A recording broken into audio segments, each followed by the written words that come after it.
My name is Connor Duncan, lead bartender for Urban Sea in Encinitas, California. Today I'll be using blueberries to create two mocktails. The first mocktail will be using fresh blueberries to create a blueberry ginger tincture using a little apple cider vinegar.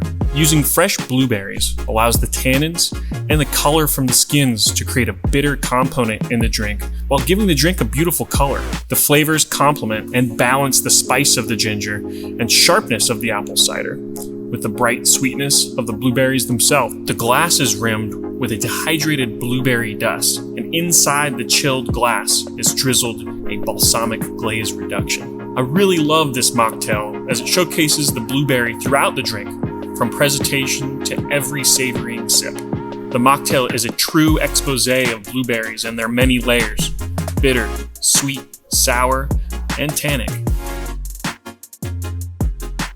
For the second mocktail, I want to show how blueberries can be a wonderful complementary flavor to many other ingredients. In this mocktail, I use fresh blueberries, basil, watermelon, and lime to create a play on a classic Aqua Fresca. Using blueberries in a mocktail is really quite fun and easy. I love how they pair with a variety of flavors from acid to sweet, spice, and savory. While blueberries can easily take the lead role in flavor and color, they are equally impressive when acting complementary in both situations.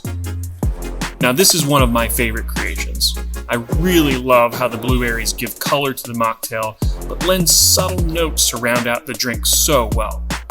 By amplifying color and exacerbating flavor, blueberries can really refine just about anything you throw at them, or whatever you might throw them into.